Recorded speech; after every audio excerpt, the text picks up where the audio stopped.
9 বছরের বালক দাঁড়ায় বলে, বাদশা যদি অনুমতি দেন আমি আপনার প্রশ্নের জবাব দিব। বাদশা হারুন রশিদ খুশি হয়ে কয়, দেও কই লইব না, সিস্টেম অনুযায়ী সামনে নিয়ে আসেন।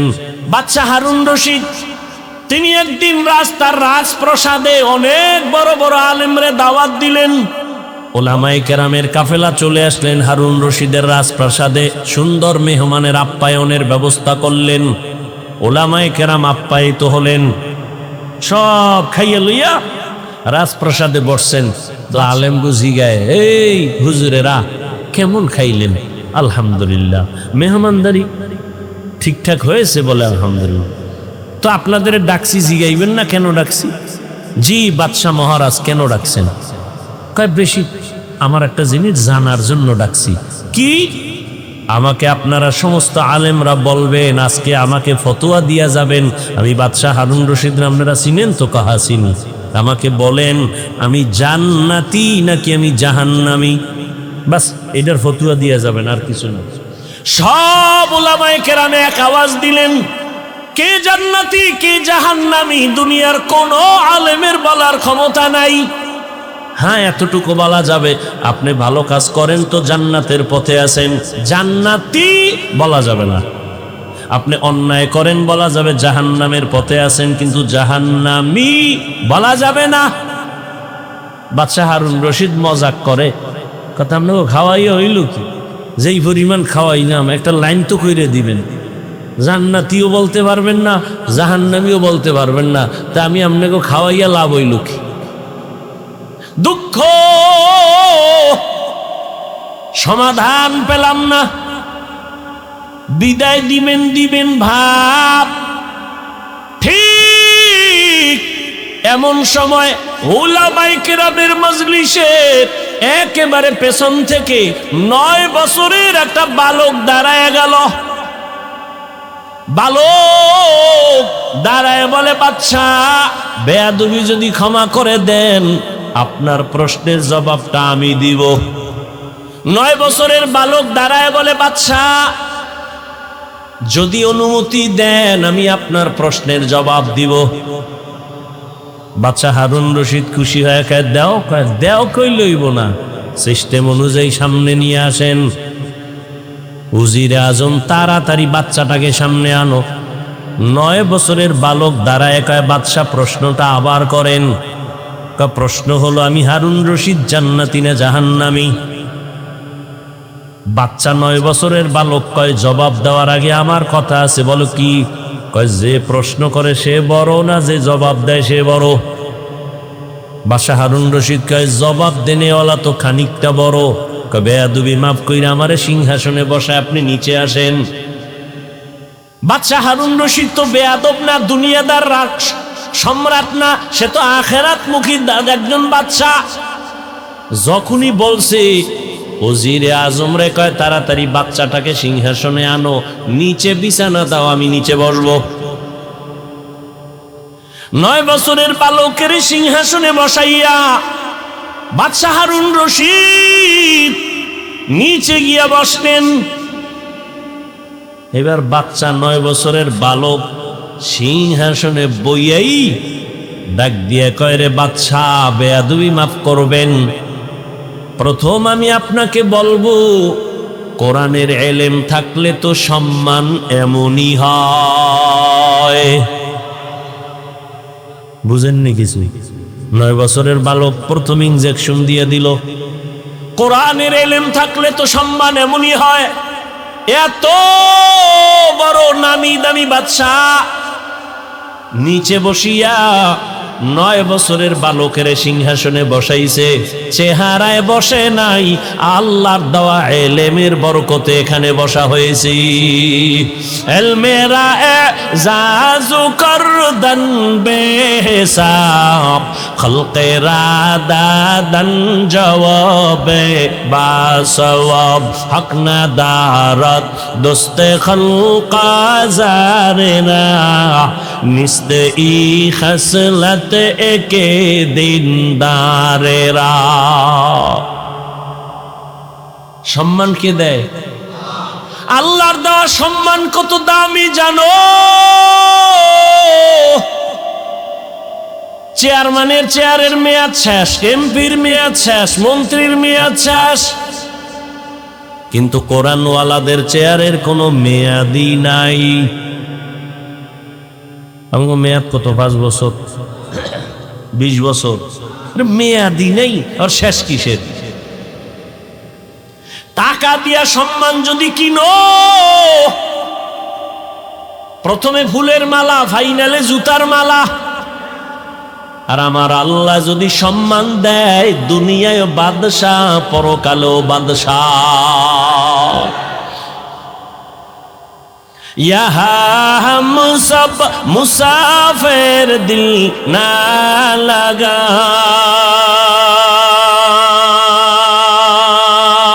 अहले दिल की नजर से रूह करता जा, यहाँ हम सब मुसाफिर दिल ना लगा, अहले दिल की नजर से रूह करता जा, शाह दौलत सब फकीर गर नेक ने है, शाह दौलत सब फकीर गर नेक ने है, जिंदगी में बंदगी तू कर नहीं, जिंदगी में बंदगी तू कर नहीं, जिंदगी बे बंदगी शर्मिंदा है, जिंदगी बे बंदगी शर्मिंदा है, जिंदगी में बंदगी कुन बंदगी, बंदगी बे जिंदगी शर्मिंदगी। এরে আমার কলিজার যুবক বাবারা, ও বৃদ্ধ বাবাজি, ও পর্দার আড়ালের মা বোনেরা, 9 বছরের বালক সিংহাসনে বসিয়াই ভাষণ দিয়া দিল, এলেমের সম্মান তো এমনই হয়। আল্লাহ এলেমের কারণে আল্লাহ সম্মান দিছে। আমার চেহারা টেকনাফের চেয়ারে বসায় নাই। যত সম্মান আমার আল্লাহর দেওয়া, আর কারো দেওয়া না। সম্মান দিছে কে? আল্লাহ সম্মান দিছেন। এই কারণে হাজারো মানুষ খাওয়ার চিন্তা নাই, ঘুমের চিন্তা নাই, বসার চিন্তা নাই, যে যেখানে আছে ওইভাবেই আছে, কিং কর্তব্য বিমূঢ় হয়ে আছে। কোথায় কোনো খেয়াল নাই, কই বাড়ি, কই গাড়ি, কই টাকা, কই খাওন, কোনো চিন্তাই মাথায় চাপে না, শুধু বয়ান শুনতেছে। এটা বাবার দেওয়া না, আমার আল্লাহ তাআলার দেওয়া। আল্লাহ যাকে সম্মানিত করেন সে দুনিয়ায় বাদশাহ, আখিরাতেও বাদশাহ। এরে নবীর আশিক, ওই 9 বছরের বালক এবার ডাক দিয়ে কয়, বাদশাহ আপনি প্রশ্নটা আবার করেন। বলে, আমি বাদশাহ হারুন রশিদ, বলো জান্নাতি নাকি জাহান্নামী? বাচ্চা 9 বছরের বালক ডাক দিয়া কয়, বাদশাহ আমাকে বলেন, আপনার জীবনে কোনোদিন এমন কোন সুযোগ ছিল নি কি আপনার সামনে সুন্দরী সুন্দরী রূপসী টানা কাটা ভরি আসছে, চাইলেই জিনা করতে পারতেন, আল্লাহর আদালতে হিসাব দেওয়ার ভয় গুনাহ করেন নাই, এমন কোন দিন আপনার জীবনে হইছে নি? বাদশাহ হারুন রশিদ চোখের পানি ছেড়ে কয়, রে বালক, এরকম একবার আর দুইবার না, আমার সামনে বহু সুন্দরী মেয়ে দাঁড়ায় গেছে, আমি চাইলেই জিনা করতে পারতাম, কিন্তু আল্লাহর আযাবের ভয়, আল্লাহর আদালতে দাঁড়াইয়া হিসাব দেওয়ার ভয় আমি চোখ দিয়া তাকাই নাই আল্লাহর ভয়, আমি স্পর্শ করি নাই চোখের গুনাহ, হাতের জিনা করি নাই, চোখের জিনা করি নাই। এরকম একবার না বহুবার আমার জীবনে আসছে। আমি আল্লাহর ভয়ে গুনাহ থেকে নিজেরে আটকায় রাখছি। ও আমার কলিজার যুবক, দুইটা পায়ে হাত রাইখা বলি রে বাবা, জীবনে তো রাতের বেলা মোবাইলে জিনা কম করলা না, আর কত রাত জিনা করলে তোমার আশা পূরণ হবে, তারপরে তওবা করবা। ও আমার কলিজার যুবক বাবারা, মনে চাইছে পার্কে পার্কে দৌড়াবা, দৌড়াইছো, এখন কি তওবা করবা না? জীবনে কত মেয়ের জীবনের উপরে হামলা করেছো, আরো কত জীবন তুমি ওই পথে চলার পরে আশা পূরণ হবে, তারপরে তুমি তওবা করবা। এখনো দুটো পায়ে হাত রেখে বলি ফিরিয়া যাও।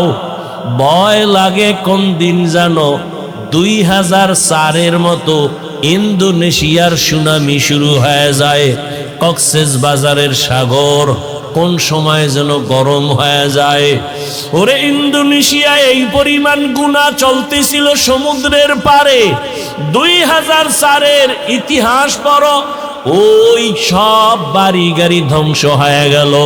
এখনো তাকাইয়া দেখ, ওই আমেরিকার বলিউড আর হলিউডের গোষ্ঠী যেখানে থাকে, এই আগুন নিভজে, এই ফেসবুকের গোলামেরা নিভজে। আল্লাহ দেখাইতেছে যে আমেরিকার আঙ্গুলের ইশারায় গোটা দুনিয়া চলে। আজকে আল্লাহ পাক ওদের মাথার উপরে আগুন লাগায় দিছে, ওর 14 গোষ্ঠীর ক্ষমতা নাই ওই আগুনকে নিয়ন্ত্রণ করবে। ও আল্লাহর বান্দারা, আমার তো ভয় লাগে, আল্লাহর কসম করে বলি, আমি দিল থেকে বলি, কক্সেস বাজারে যখনই ঢুকি আমার ভয়, আল্লাহ যদি একটু ইশারা দিয়ে দেয় এই সমুদ্র গরম হয়ে যা, ঘুমের মধ্যে দেখবি কক্সবাজার জেলা সুদ্ধা সাগরের তলে চলে যাবে। শরীয়তপুরের নড়িয়া থানার মানুষ ঘুমায় রইছে, ওই নদী আইসা বাড়ি সুদ্ধা পানির তলে, মানুষ ছিল ঘুমের ভেতরে, সব চলে গেল, গ্রামকে গ্রাম পানির নিচে চলে গেল। ও যুবক, ও বৃদ্ধ বাবাজি, ও পর্দার আড়ালের মা, একটা ঘরের মধ্যে 4টা-5টা রুম, এক রুমে ছেলে ঘুমায়, আর এক রুমে মাইয়া ঘুমায়, আর এক রুমে বাপ মা ঘুমায়, প্রত্যেকটা রুমে রুমে মোবাইলের জেনা চলে। মাইয়াও মোবাইল দিয়া জেনা, সারা রাত কবিরা গুনাহ দেখে, ছেলেটাও তার রুমের মধ্যে কবিরা গুনাহ দেখে মোবাইল দিয়া, ওদিকে তার মা বাবাও মোবাইল চালায়। মনে হয় যেন এত গুনাহ চলতেছে ঘরে ঘরে, ঘুমের মধ্যে ঠাডা পড়বে, ঘুম থেকে উঠা দেখবে তার চেহারাটা বানর হয়ে গেছে। এই গজব কেন আসে না? মুহাম্মদের উম্মত হওয়ার কারণে আসে না। চিনলি না রে বাবা সেই রহমতের নবী আমার? বাদশা হারুন রশিদ কাঁদে আর কয়, বালক, আমি চাইলেই জিনা করতে পারতাম, কিন্তু আমি আল্লাহর আযাবের ভয়, একবার আর দুইবার না বহুবার আমি এই সুযোগ পাইয়াও গুনাহ করি নাই। 9 বছরের বালক ডাক দিয়া কয়, আমি চ্যালেঞ্জ দিয়া গেলাম, আপনি বিনা হিসাবে জান্নাতি। ওলামায়ে কেরাম সব দাঁড়ায় গেল, এই বালক, আমরা সব আলেম ওলামারা এই সিদ্ধান্ত দিতে পারি নাই কে জান্নাতি কে জাহান্নামী। 9 বছরের বালক, তুমি কেমনে বলেছো বাদশা হারুন রশিদ জান্নাতি? 9 বছরের বালক ডাক দিয়া কয়, থামো, আমি দলিল দিব, কোরআন শরীফ থেকে নাও, কোরআনের দলিল নাও। আল্লাহ কোরআনে ওয়াদা করেছেন, ওয়া আম্মা মান খাফা মাকামা রাব্বিহি ওয়া নাহান নাফসা আনিল হাওয়া ফাইন্নাল জান্নাতা হিয়াল মাওয়া। যারা আল্লাহর আদালতে হিসাবের ভয়ে গুনাহ থেকে নিজেকে বাঁচাইয়া রাখবে, আল্লাহ ওয়াদা করেন নিশ্চয়ই আমি তাকে জান্নাত দিব বিনা হিসাবে। আলেমরা চুপ হয়ে গেল। এবার খুঁজলো যে এই 9 বছরের বালক এ যে কথা বলছে, এখন তার কথায় মনে হয় আমরা এতগুলো আলেম তার সামনে দুর্বল, এই বাচ্চাটা মনে হয় সবল, সাধারণ কোনো বালক না। ইতিহাস নাও ছেলেটাকে খুঁজতে খুঁজতে খুঁজতে খুঁজতে ঠিকানা নিয়ে দেখে এটা সাধারণ কোনো বালক না, ভবিষ্যৎ জমানার ইমাম হবে ইমাম শাফিঈ রহমাতুল্লাহ আলাইহি। ও আমার পর্দার আড়ালের মা বোনেরা, ও আমার যুবক বাবারা, পাও দুইটা ধরিয়া বলি আর কত নামাজ সাইরা মাওলার থেকে দূরে যাইবা? কোন দিন মরণ হবে জানা নাই। ইদানিং কালে যত লাশ দেখি সব যুবক আর সুস্থ মানুষ। গাড়ির নিচে যুবকের লাশ, পানির নিচে যুবকের লাশ, করোনার ভেতরে যুবকের লাশ, ছাত্র জনতার আন্দোলনে যুবকের লাশ, ঘুমের বিছানায় লাশ পড়ে আছে যুবকের। কয়দিন আর বাহাদুরি করবা? আমি আবারও বলছি, তুমি মাদ্রাসায় যাও আমি বলি নাই, পাঁচকল্লি লাগাও বলি নাই, তাবলিগে যাও বলি নাই, কওমি মাদ্রাসায় যাও বলি নাই। আমি বলছি তুমি স্কুলে পড়ো, আলহামদুলিল্লাহ দোয়া করে গেলাম। তুমি কলেজে পড়ো, পড়ো, চাকরি করো, ব্যবসা করো, তুমি ইঞ্জিনিয়ার হও, ব্যবসায়ী হও, চাকরিজীবী হও, ডাক্তার হও, দাবি আমার একটা, বেয়াদব হইবা না। মা বাবারে কষ্ট দিয়া বরদোয়া নিও না, কপাল পড়ে যাবে। শিক্ষকের সাথে বেয়াদবি করে কষ্ট দিয়া বরদোয়া নিও না, জীবন নষ্ট হয়ে যাবে। বহু শিক্ষিত ছেলেদের দেখি রাস্তায় ল্যাংটা ঘুরে পাগল হইয়া ইংলিশে কথা কয়, আরবিতে কথা কয়। পাগল আবার ইংলিশ কয় কেন? ভেবে দেখলাম না আসলে এটা পাগল হওয়ার আগে ভালো ছাত্র ছিল, বেয়াদবি করার কারণে বরদোয়া লাগছে তো পাগল হয়ে গেছে। এরকম নাই? ও আল্লাহর বান্দারা, এবার একটু চোখ বুলাইয়া দেখো, তোমার মতো যুবক জীবনে মাদ্রাসায় পড়ে নাই, আলিফ বা তাও শিখে নাই, স্কুলে পড়ে, কলেজে পড়ে, চাকরি করে, ব্যবসা করে। তোমার মতো যুবক 5 ওয়াক্ত নামাজ পড়ে নেওয়ালা আসেনি? তোমার পায়ে হাত বিবেকের প্রশ্ন করো, তুমি কেন পারো না? আমি বলে গেলাম অবশ্যই তোমার কপালে কারো অভিশাপ লাগছে, কারণ তোমার মতো যুবক র্যাব, আর্মি, পুলিশ, বিডিআরের চাকরি করে, নামাজ পড়ে, তুমি কেন পারো না? তোমার মতো যুবক নদীর মধ্যে মাছ ধরে, নামাজ ছাড়ে না, রাস্তায় গাড়ি চালায়, নামাজ ছাড়ে না, বলো তুমি কেন পারো না? অবশ্যই তোমার কপালে অভিশাপ লাগছে, কারো বরদোয়া লাগছে, না হয় এই রকম পোড়া কপাল হইতে পারো না। তোমার মতো যুবক ডাক্তার, প্রফেসর, ইঞ্জিনিয়ার, 5 বেলার নামাজি অভাব নাই, তুমি কেন পারবা না রে বাবা?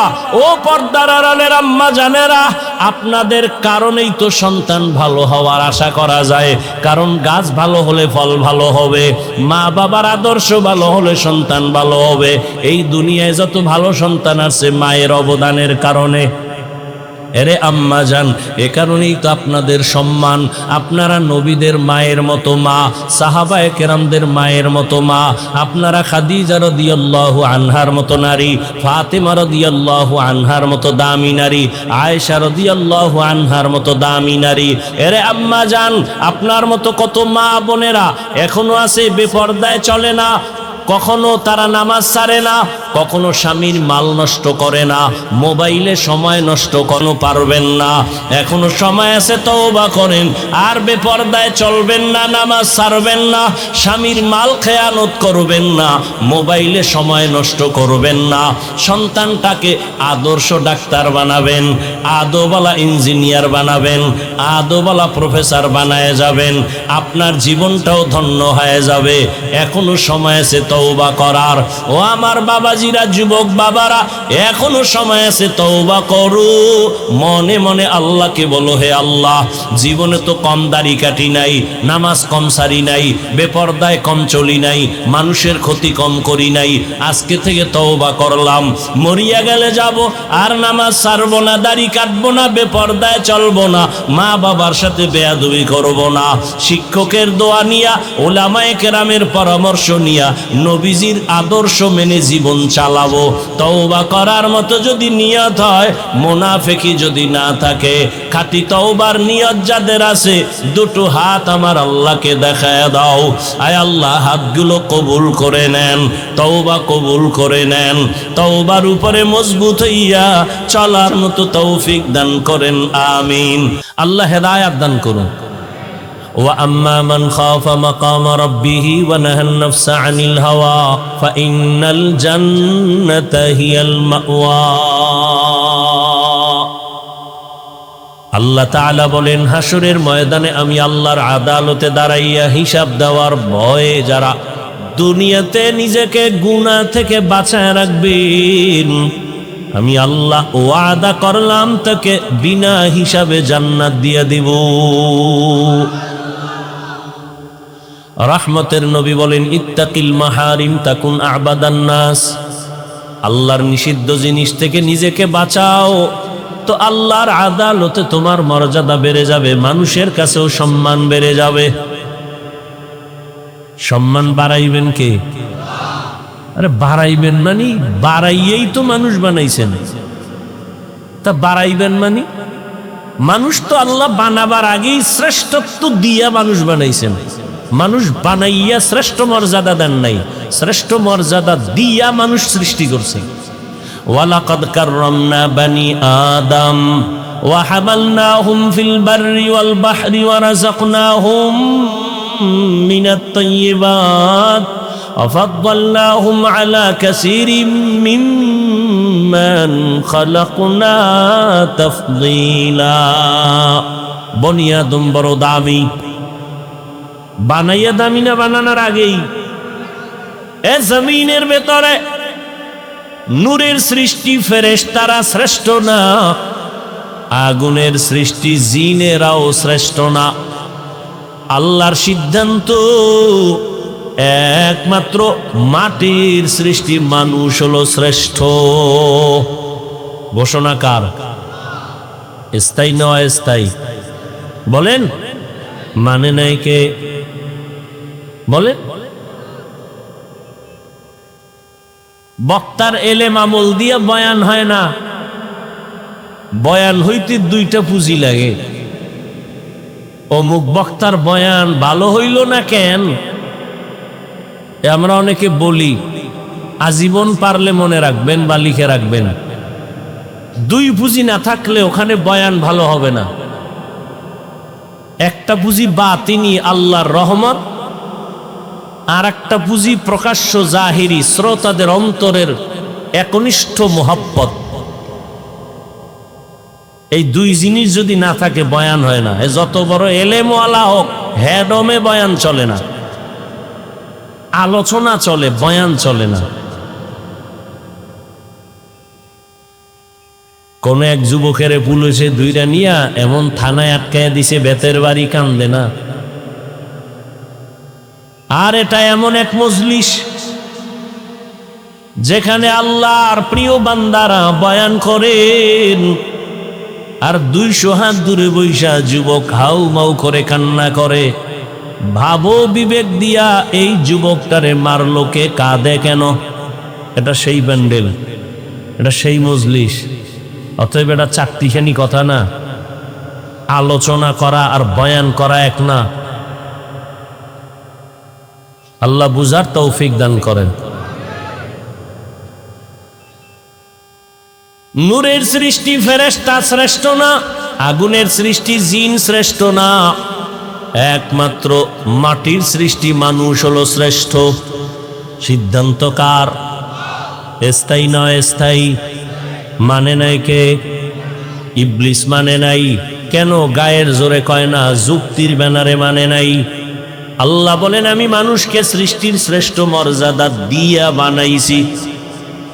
মানুষ এত দামি, জমিনের মধ্যে চলার মতো আমি রাস্তা করে দিয়েছি, পানির মধ্যে চলার মতো উত্তম ব্যবস্থা করে দিয়েছি। যেই লোহা পানির মধ্যে ছেড়ে দিলে নিচে যায়, ডুবে যায়, মানুষের মেধা খাটাইয়া ওই মানুষ ওই লোহা দিয়া স্টিমার বানাইয়া সমুদ্রের ভেতরে চলে, এক দেশ থেকে ভিন্ন দেশে যায়। আমি আল্লাহ এই মানুষের জন্য উত্তম খানার আয়োজন করেছি। গর্তের পিপিলিকার খানাও আমি দেই, উড়ন্ত পাখির পেটের খানাটাও আমি দেই। সমুদ্রের ভেতরে হাজারো কোটি কোটি কোটি ধরনের মাছ, এগুলোর খানাও আমি আল্লাহ দেই। জঙ্গলের প্রাণী আছে হাজার হাজারের খানাও আমি দেই, মানুষের খানাও আমি দেই। তবে মানুষের খানার মতো সুস্বাদু মজাদার পিওর হালাল খানা জমিনে আর কাউকে দেওয়া হয় না। মানুষ ভাত খাবা, চাল কাবারে দিয়ে দিছি যাতে ক্ষতি না হয়। রুটি খাবা, গমটা কাবারে ঢুকায় দিছি যাতে তোমার ক্ষতি না হয়। তুমি তরমুজ খাবা, কাবারে ঢুকায় দিছি। তুমি আপেল খাবা, কাবার করা। আমি আল্লাহ পাক গোশত খাবা, তাও কাবার দিয়ে দিছি, পশমের কাবার। সব খানা কাবার দিলাম। মাছগুলো খাইবা, সেখানেও কাবার লাগায় দিছি। কাবার ফালাইয়া এরপরে প্রসেসিং করে সুন্দর করে রান্না করো। আমি তোমাদের জন্য যে খানা দিলাম, এই সুন্দর খানায় কোনো ভেজাল নাই। যদি কোনো ভেজাল থেকে থাকে, বেঈমান মানুষ ভেজাল ঢুকাইছে, আমি আল্লাহ কোনো খানায় ভেজাল ঢুকাই নাই। নিমখারাম মানুষ। এজন্য আমি এক বয়ানে সেদিন বলেছি, পশুর এত ক্ষতি করে না, মানুষ হইয়া মানুষের যেই পরিমাণ ক্ষতি করে। একটা পশু, একটা কুত্তা তার বাচ্চার ক্ষতি করে না, একটা বিলাই তার জাতি বিলাইয়ের ক্ষতি করে না, একটা শিয়াল তার জাতি ভাই শিয়ালের ক্ষতি করে না, নদীর মধ্যে মাছের ক্ষতি করে না। মানুষ এত বড় নিমখারাম, মানুষ হইয়া মানুষের 24টা ঘন্টাই খালি ক্ষতির কল্পনা। ওরে মারা যায় কেমনে, ওর দোকানের লস কেমনে হবে, ওরে কেমনে সমাজে লজ্জা দেওয়া যায়, কি ঠিক নেই? 24 ঘন্টা খালি আকামেরই চিন্তা ভাবনা নিয়া। ঘুমের মধ্যে আকামের চিন্তা, ঘুম থেকে উঠাও ক্ষতির চিন্তা। কেমন মানুষ হইলা? ক্বালা রাসূলুল্লাহ সাল্লাল্লাহু আলাইহি ওয়া আলিহি ওয়াসাল্লাম, খায়রুন নাস মান ইয়ানফাউন নাস। আল্লাহর নবী বলেন, দুনিয়াতে সবথেকে ভালো মানুষ ওই ব্যক্তি যার দ্বারা অন্যের উপকার হয়, ক্ষতি হয় না। এরে আমার কলিজার যুবক বাবারা, দুনিয়াতে আসার থেকে কি উপকার করেছো? তোমার ব্যবহারে মা কষ্ট পাইয়া বসে আছে। তোমার আচরণ এত খারাপ, চরিত্র এত খারাপ, তোমার আচরণে মাও বেজার, বাবা বেজার, শিক্ষক বেজার, আলেম ওলামা বেজার, মুরব্বীরাও বেজার, বন্ধুরাও বেজার। মনে মনে চাই তুই এখন যদি মইরা যাও সবাই খুশি। মাও বলবে একটা চরিত্রহীন মরে গেছে, আমি বিপদ থেকে বেঁচে গেলাম। মনে মনে বলবে, যদি উপরে কাঁদবে সন্তানের মায়া, কিন্তু মনে মনে খুশি একটা বেয়াদব মরে গেল, কারণ এর চরিত্রর কারণে মানুষের কাছে আমি মা লজ্জা পাই। কি অর্জন করলা জীবনে? যেই বাপসাপ দেখাও মনে হয় বড় বুজুর্গ, অথচ সবার বরদোয়ার চাদরে আটকানো আছে। ভয় লাগে কোন সময় চাকার তলে মাথা ঢুকে যায়, কখন ঘুমের মধ্যে আজরাইল এসে যায়। আল্লাহ হেদায়েতের দৌলত দান করেন। তো মানুষ বড় দামি। এই মানুষ যদি আবার নিজেকে হালাল পন্থায় চালাও তো মর্যাদা বেড়ে যাবে। মর্যাদা বাড়ার মানে কি? মর্যাদা বাড়ার এক ব্যাখ্যা হলো, সমস্ত মাখলুকতের মধ্যে মানুষ দামি, আবার এই মানুষের মধ্যে যারা ঈমানওয়ালা তারা আরো দামি। ঈমানওয়ালারা সবাই দামি এক লেভেলে কয় না, ঈমানওয়ালাদের ভেতরে যারা আমলওয়ালা তারা আরো দামি, আবার আমলওয়ালাদের ভেতরে যারা তাকওয়াওয়ালা তারা আরো দামি। ইন্না আকরামাকুম ইনদাল্লাহি আতকাকুম। আল্লাহ বলেন যার মধ্যে তাকওয়া সে সব থেকে দামি। এই হলো এক লাইনের মর্যাদা। এবার ধরে নেন সবার মধ্যে তাকওয়া, রিয়া নাই, সব লেভেল তাকওয়ার মজবুতি। এদের মধ্যেও কি কম বেশি আছে? হ্যাঁ আছে। কেমন? নিজেরে যখন পুরা বিনয়ী হইয়া আল্লাহর দিকে যত আগাবে তার মর্যাদা বাড়বে। কয় কেমন বাড়বে?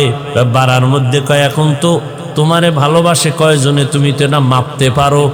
ফেসবুকের ফলোয়ার কতজন? কয় এতশো। তাহলে এই কয় লোক আমার। এখন তোমাকে 500 লোক ভালো জানে। যদি আল্লাহর জন্য তৈরি হয়ে যাও তোমাকে কোটি মানুষ ভালো জানবে। আরো যদি মজবুত হও তাকওয়ার উপরে তোমাকে 18 কোটি সবাই ভালো জানবে। এখন তোমাকে মুমিনেরা ভালো জানে, এরপরে আল্লাহ সম্মান বাড়াইলে বেঈমানেরাও ভালো জানবে। যদি আরো মজবুত হও এখন শুধু মানুষ ভালো জানে, এক পর্যায়ে জঙ্গলের প্রাণীরাও তোমাকে ভালো জানবে, মহব্বত করবে। তোমার কথায় এখন মানুষ উঠে আর বসে, মর্যাদা আল্লাহ বাড়াইলে তোমার কথায় জঙ্গলের বাঘ উঠবে আর বসবে, নদীর মাছ উঠবে আর বসবে। ইতিহাস আছে তো। তুমি অন্ধ, তুমি বধির, তুমি জানো না, তো তোমারে বুঝামু কেমনে? এক অন্ধ শুকায় যাইতেছে, একজনে কয় গাভীর দুধ খা, শরীর মোটা তাজা হবে।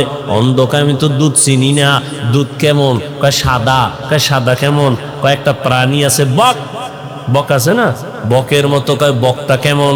কয় ধান কাটা কাশির মতো বাঁকা। কাশি কেমন? এবার হাত ধরে দেখাইছে, এই বাঁকা। অন্ধ লোকটা হাত দিয়ে ধরে দেখে এত বড় বাঁকা, এই দুধ আমি না খায় মরতে রাজি, তবে এই দুধ আমি খাবো না। দরকার নাই ভাই, আমারে দরকার নাই। তুমি অন্ধ, তুমি বধির, তোমাকে বুঝাবো কিভাবে যে এটাই শান্তির পথ? যদি বুঝদা, এই যে এখানে আমরা সবাই বসছি, আমি টুপিওয়ালা হই আর যাই হই, আমাকে পরিচয় তো আসল, আমরা মুসলমান। আপনার আমার আল্লাহ দুইজন না এক? আপনার আমার নবী, আপনার কোরআন আমার কোরআন, আপনাদের কাবা আমার কাবা, আপনাদের ধর্ম আমার ধর্ম, আপনাদের কালেমা আমার কালেমা। দুনিয়াতে আসছি সিস্টেম এক, বিদায় বেলা কাফনের সংখ্যা 3টা, তাও এক, মহিলাদের 5টা এক, কালার হবে আলাদা। কি হবে? কি কালার? তা কালার নিয়েও কিলেখিলি চলে, চলে না? কে সাদা, কে কালো, কে সবুজ, এ নিয়েও কিলেখিলি। কাফনের কালারও এক, কবরের সাইজও এক, কবরের মধ্যে প্রশ্ন 3টা, তাও এক।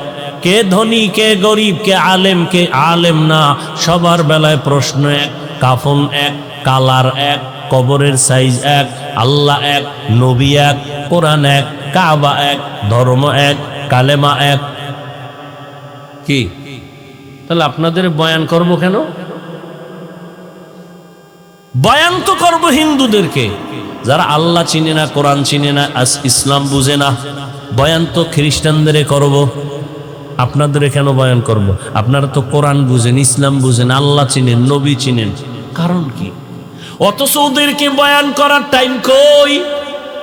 12 মাস আপনাদের পেছনে ঘুরতে ঘুরতে ঘুরতে ঘুরতে অল্প বয়সে অসুস্থ। শুধু কি আমি একা? হাজার হাজার আলেম আপনাদের পেছনে সময় দেয়। তাবলিগলাদের মেহনত, পীর মাশায়েখের মেহনত, বক্তাদের মেহনত, জুমার খতিব ইমামদের মেহনত, হাজারো আলেমের মেহনত, এরপরও ফলাফল জিরো। সে আগের সুদখোর এখনো সুদ খায়, আগের ঘুষখোর এখনো ঘুষ খায়। করোনার মতো গজব দিয়েও বাঙালির ঘাড় সোজা করতে পারে নাই, এখনো তেরা, এখনো আলেমের গালি দেয়। এরম বেয়াদব নাই? বড় দুঃখ। বয়ান করব বিধর্মীকে, আপনাকে কেন বয়ান? অথচ আপনাকে এত বয়ানের পরেও বুঝলাম না কি হলো। আমি মুসলমান, টুপি খুলতে চাই না, আর আপনি কেমন ভিআইপি মুসলমান যে টুপি দিতেই চান না। আমি দাড়ি কাটলে লজ্জা পাই, আপনি কেমন ভিআইপি মুসলমান যে দাড়ি রাখতে লজ্জা পান। আমি নামাজ না পড়লে লজ্জা পাই, আর আপনি কেমন মুসলমান যে নামাজ পড়তে গেলে লজ্জা পান। আপনি কেমন মুসলমান বুঝি না কি? আপনারা ভুলে আছেন না আমরা ভুলে আছি? ও আমার যুবক বাবারা, যদি বলো হাফিজ ভাই তোমরা ভুলে আসো আমরা ঠিক। তাহলে কোরআন হাদিস থেকে দলিল দেখায়া দাও বাস্তবে। আমি এখন দাড়ি কেটে ফেলবো, নামাজ বাদ দিয়া তোমার লাইনে প্যান্ট শার্ট টাই লাগায় নাচ গান শুরু করব। আর যদি বলো না না আপনারা ওলামায়ে কেরাম সঠিক লাইনে আছেন, আমরা শয়তানের ধোকায় পড়ে ভুলে আছি, তাহলে আমি বিনয়ের সাথে বলবো পা দুটো আগায় দাও। আমি পায়ে হাত রেখে বলবো আর দাড়ি কেটে আমার নবীরে কষ্ট দিও না, নামাজ সারি আমার আল্লাহকে কষ্ট দিও না রে বাবা। আমি যে তোমাদের সামনে কথা বলতেছি, ও আমার কলিজার যুবক, একবারও কিন্তু বলি নাই হুজুর হও, আমার মতো পাঁচকল্লি লাগাও। আমি কওমি মাদ্রাসার সন্তান, তুমিও কওমি মাদ্রাসায় যাও। আমি তাবলিগের লাইনের সন্তান, তুমি তাবলিগে যাও। আমি পীরের মুরিদ, তুমিও পীরের কাছে যাও। না হয় জাহান্নামে যাইবা। একবারও বলি নাই, বলবো না, ভয় নাই। তবে আমি কি বলবো শুনো। আল্লাহর আদালতে দাঁড়াইয়া হিসাব দেওয়ার ভয় অন্তরে জমা করে নিজেকে আদর্শওয়ালা বানাও। স্কুলে পড়ো, কলেজে পড়ো, চাকরি করো, ব্যবসা করো, কোনো বাধা নাই। ডাক্তার হও, ইঞ্জিনিয়ার হও, প্রফেসর হও, সাংবাদিক হও, উকিল হও, ওসি ডিসিএসপি হও, এমপি মন্ত্রী হও। তবে আমার জীবনের বড় দাবি যুবক বাবাদের কাছে, জীবনে বেয়াদব হইবা না। ডাক্তার হও, বেয়াদব হইও না। ইঞ্জিনিয়ার হও, বেয়াদব হইও না। বলতে পারো হাফিজ ভাই বেয়াদব হব না, তার ব্যাখ্যা কি? বলে 3 জায়গায় বেয়াদবি করবা না। জীবনে যদি গলায় ছুরিও লাগে, 3 জায়গায় বেয়াদবি যেন না হয়। যদি হয় তো মরার আগে বিছানায় পড়ে যাবি। ভালো করে মনে রাখিও যুবক বাবারা, 1 নম্বরে মা বাবার সাথে বেয়াদবি করবা না, শিক্ষকের সাথে বেয়াদবি করবা না, 3 উলামায়ে কেরামের সাথে বেয়াদবি করবা না। মা বাবারে কষ্ট দিলে যদি বরদোয়া লেগে যায়, মরার আগে পঙ্গু হয়ে পড়ে যাবি। যদি শিক্ষকের কষ্ট দেওয়ার বরদোয়া তোর কপালে লাগে, লেখাপড়া হারিয়ে যাবি। আলেমের সাথে বেয়াদবি করে যদি কষ্ট দাও, বরদোয়া কপালে লেগে গেলে চরিত্র আর জীবনে ভালো করতে পারবা না। অতএব তুমি যত বড় ইঞ্জিনিয়ার হও না কেন, চরিত্র যদি ঠিক না থাকে, সব জায়গায় তাসনিমের মতো জুতার বাড়ি খাবি। ডাক্তার হইয়াও তোর কপালে শান্তি নাই। আর যদি সবার দোয়া নিয়ে চলো, তাহলে ডাক্তার হলে শুধু টেকনাফ না, পুরা বাংলাদেশের মধ্যে সম্মান বেড়ে যাবে। সবাই মাথায় নিয়ে সম্মান করবে। আল্লাহ পারে না? পারে না? সেজন্য তোমার চরিত্র ঠিক রাখতে হবে, নিজেকে সুস্থ রাখতে হবে। মা বাবার দোয়া, শিক্ষকের দোয়া, উলামায়ে কেরামের দোয়া লাগবে। এই সবগুলো জবাই করতেছো গজবের মোবাইল দিয়া। চরিত্র শেষ। তোমার মধ্যে আছে বলতে কিচ্ছু নাই। মোবাইল তোমাকে ধ্বংস করে ফেলেছে, তোমার খবর নেই। আছে শুধু রুহু, রুহুটা আজরাইল নিয়ে গেলে তুমিও নাই। এ কোরআন শরীফ মাথায় লইয়া কইল এ জাতি মানতে চাইবে না, কপাল পুড়ছে না। ওর মা ছাড়তে রাজি, মোবাইল ছাড়বে না। বাপ ছাড়তে রাজি, মোবাইল ছাড়বে না। খানা ছাড়বে, মোবাইল ছাড়বে না। ওর কপালে এমন পড়া পড়ছে। সারা রাত দরওয়াজা জানালা বন্ধ করে মোবাইলটা সামনে নিয়ে সারা রাত চোখের জিনা, কানের জিনা, জবানের জিনা, অন্তরের জিনা। এই মোবাইল দেখতে দেখতে দেখতে দেখতে চেহারা নষ্ট, কিডনি নষ্ট, হার্ট নষ্ট, ব্রেন দুর্বল, চোখের পাওয়ার কমছে, কানের পাওয়ার, জবানের সব কিছু দুর্বল। পরীক্ষা করো হসপিটালে গিয়া। তোমার বিশ্বাস হয় না? আজকে বাসায় যায় গুগলে সার্চ দাও, টাচ মোবাইল দেখলে অঙ্গ প্রত্যঙ্গের কি কি ক্ষতি হয়, চিকিৎসা বিজ্ঞানীরা ডিটেলস ওখানে বিস্তারিত লিখে রাখছে। দেখো। আর যার কপাল খারাপ তো একটু আগেই বয়ান করলাম। কপাল যদি খারাপ হয়, আমার বয়ান কেন, রসুলের বয়ানও কপাল খুলবে না, এত একটু আগেই বললাম। আল্লাহ হেদায়াত দান করুন। হায় হায় হায়, লেখাপড়া শেষ, চরিত্র শেষ, কিচ্ছু নাই, চরিত্রও নেই। এরপরও তো মানুষের একটা শখ থাকে যে এই জিনিসটা করব করব কইরা যখন ফেলছি এবার ফিরে যাই। এরপরও ফিরবে না। জীবনে তো কম নামাজ ছাড়লা না, আর কত নামাজ ছাড়তে হবে বলো? আর কতবার নামাজ ছাড়লে তোমার আশা পূরণ হবে? তারপরে তওবা করবা। বয়ান চলতেছে, এত বয়ান, এত বয়ান, এত বয়ান। না খাইয়া মানুষ বয়ান শুনে, মাটির মধ্যে বয়া রয়েছে, বালুর মধ্যে বয়ান শুনে, জানে বয়ানের পরে খাওন নাই, কিছু নেই, এরপরও কষ্ট করে শুনে। মানে না কেন? মানে না কেন? জানে মিথ্যা কথা বলা হারাম, চুরি করা হারাম, ডাকাতি হারাম, নাচ দেখা হারাম, গান শোনা হারাম, অন্যের ক্ষতি করা হারাম, মা বাবার হক নষ্ট করা হারাম, ভাইয়ের হক নষ্ট করা হারাম, বোনের হক নষ্ট করা হারাম, প্রতিবেশীর হক নষ্ট করা হারাম। সব জানে, মানে না কেন? আল্লাহর আদালতে দাঁড়াইয়া হিসাব দেওয়ার ভয় নাই। এই একটাই সমস্যা। একটা সন্তান যখন মা বাবাকে ভয় করে, মা বাবার সামনে অন্যায় করে না, মাইরের ভয়। একটা ছাত্র যখন শিক্ষকের ভয় করে, শাস্তির ভয়, অন্যায় করে না। ঠিক আল্লাহর কোন বান্দা যদি আসলেই আল্লাহকে ভয় করে, ওই বান্দা গলায় ছুরি লাগাবে, দাড়ির মধ্যে অস্ত্র লাগাবে না। হর কে দারদ খৌফে হক দর দিল মাদাম, জন্নতুল মাওয়া দেহদ ও রামাকাম, জুজবা হক চি জে মখাজ ইনসোজা, ফজলে উ আমস্তে দর জুমলা জাহা। বাদশাহ হারুন রশিদের নাম শুনছেন? কথা বলেন না কেন? তার স্ত্রীর নাম কি? খবর নেই, দুনিয়া সব জানে। বাদশাহ হারুন রশিদ একদিকে বড় বুজুর্গ, অন্যদিকে রাষ্ট্রের পরিচালক, রাষ্ট্রেরও ইমাম, মসজিদের ইমাম। নেতা তো এমনই হওয়া উচিত, রাষ্ট্রেও ইমামতি করবে, নামাজের ইমামতি করবে। কি আমগর নেতা খাতা এরম নেই? এগো রাষ্ট্রবাদ দিয়ে ইমামতিতে দিলে দেখবেন সেজদার থেকে নাই। কি আল্লাহ হেদায়াত দান করুন। বাদশাহ হারুন রশিদের স্ত্রী জুবায়েদা খাতুন কোরআনের হাফেজা, 100 নারী তার কাজের মহিলা। এই 100 কাজের মহিলা সবাই কোরআনের হাফেজা। জুবায়েদা খাতুন নিয়ত করে ফেলল, ও পর্দার আড়ালের আম্মা জানেরা, জুবায়েদা খাতুন এত টাকাওয়ালা, সব পিছে ফেলে আমার আল্লাহকে ভুলেন নাই। আল্লাহর মুহাব্বত তার মূল চাবি। জুবায়েদা খাতুন সিদ্ধান্ত নিল, আমার পুরা বাড়ির মধ্যে 24 ঘন্টা যেন কোরআনের তেলাওয়াতের আওয়াজ হয়।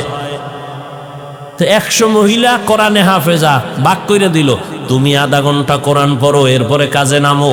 তুমি 20 মিনিট কোরআন পড়ো, তারপরে কাজে নামবা। এরপরে আরেক মহিলা, তুমি 20 মিনিট কোরআন পড়ো, তারপরে কাজে নামো। এমন ভাবে শিডিউল করে দিছে, 24টা ঘন্টা জুবায়েদা খাতুনের বাড়ি শুধু তেলাওয়াতের আওয়াজ। আমাদের আম্মাজানরা কি পরিমাণ করে,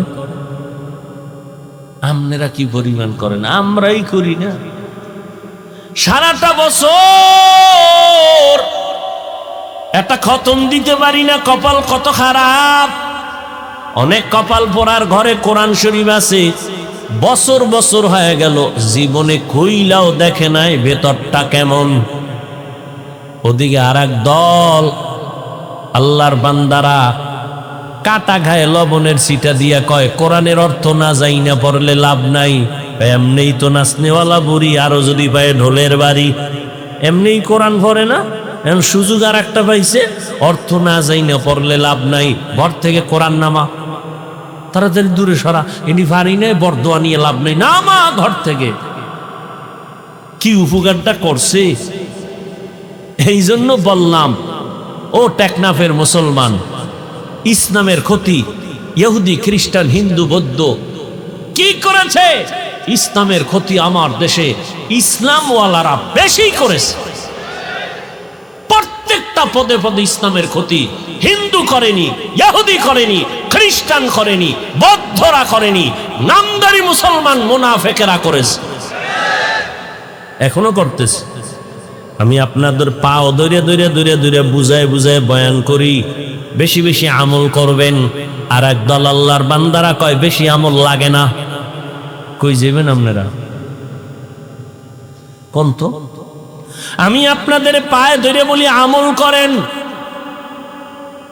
দুনিয়াতে যারা লাভবান হয়েছে শুধু মূল ডিউটি করে লাভবান হয় নাই, সবাই ওভার ডিউটি করে লাভবান হয়েছে। কি ডিউটি? Over duty. ঠিক আখিরাতের লাইনে যারা দামি হবে, মূল ডিউটি করে দামি হবে না, ওভার ডিউটি করার কারণে দামি হয়ে যাবে। 5 বেলার নামাজ পড়া মূল ডিউটি ফরজ, ইশরাক আওয়াবিন চাষ তাহাজ্জুদের নামাজ ওভার ডিউটি নফল। ফরজই পড়ে না, নফল দিয়ে কি করবে? শুনে রাখেন, বলে গেলাম। আপনারা না বেশি বেশি হাদিস কন, আমি হাদিস বলে যাই, লিখে রাখেন। কিয়ামতের ময়দানে ফরজ আমলের ত্রুটি পূরণ হবে নফলের আমল দিয়া। আপনি নফলই নাই তো কেমনে পূরণ করবেন ফরজের ঘাটতি? কোন ধান্দায় পড়ে আছেন আল্লাহই ভালো জানেন। রাসূলের স্পষ্ট হাদিস, দুনিয়াতে ফরজ আমল যা করি ত্রুটি যুক্ত, এগুলোর ঘাটতি পূরণ করতে লাগবে নফল আমল। নফলের খবর নাই। আল্লাহ হেদায়েত দান করুন। আপনি বলেন আমল লাগে না, আর আমি চ্যালেঞ্জ দিয়ে বয়ান করি সারা দেশে, আল্লাহ মানুষ বানাইছে নই আমল করার জন্য। আর আপনি কানে হেডফোন লাগায়া বয়ান শুনেন, হেডফোন লাগায়া লেকচার শুনেন, আমল লাগে না। আর আমি পাও ধরে সারা দেশে বয়ান করি, আল্লাহ মানুষ বানাইছেনি আমলের পরীক্ষার জন্য। শুনেন আয়াত, আল্লাযী খালাকাল মাউতা ওয়াল হায়াতা লিয়াবলুয়াকুম আইয়ুকুম আহসানু আমালা। আল্লাহ মানুষ বানাবার একমাত্র কারণ আল্লাহ পাক পরীক্ষা করে যাচাই করে দেখবে কারা উত্তম আমল করে। ফরজ আমলের ত্রুটিগুলো মুক্ত হবে নফল আমলের দ্বারা। রহমতের নবী আবার সারা রাত, আজকেও গাড়িতে বৈশা বৈশা রসুলের হাদিস দেখলাম, তাহাজ্জুদের ফজিলতের হাদিস দেখলাম।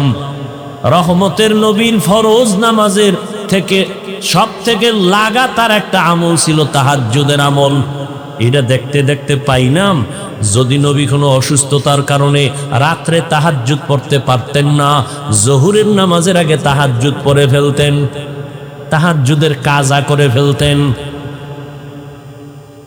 আর আমনেরে কে ধান্দায় ফালায় খায় আমল লাগে না? আল্লাহ হেদায়েত দান করুন। এত ফিতনা ধর্ম নিয়া, ইসলাম নিয়া এই বাংলাদেশে যা ভাষা নাই বলা।